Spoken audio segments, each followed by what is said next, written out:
просто по сводам определяется. То есть вот часть со сводами на самая старая. То есть... Это часть дома Дартаевского 1837 года постройки. Самая старая. Здание многократно перестраивалось, сделали пристрои, перегородки, была даже реставрация.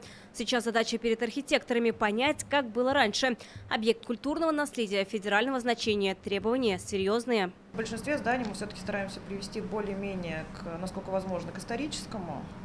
То есть понятно, где обычный офис это сильно не получится, но никакого лишнего декора мы туда не хотим. То есть максимально восстановить исторические потолочные тяги, минимальный декор, то есть чтобы было видно историю. Это самобытный памятник эпохи классицизма. Первый владелец дома – титулярный советник Александр Дартаевский. Потом жили его дети, владельцы менялись. В советские годы комнаты поделили под коммуналки. Первый этаж каменный, второй деревянный, вдвое выше нижнего. Верхние этажи дома исторически деревянные. Это, к сожалению, самая не сохранившаяся часть.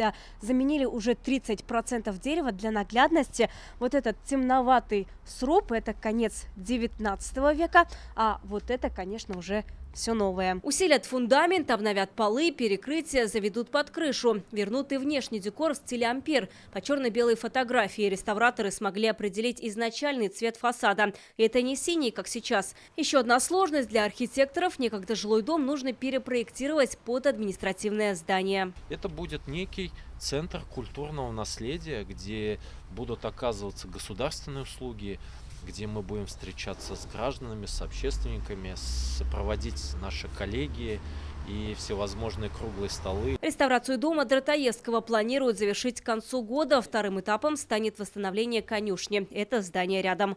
Вероника Гайнудинова, Алмаз Зиадинов, ТНВ, Казань. Закажи рекламу на ТНВ. Телефон в Казани 5 705 100.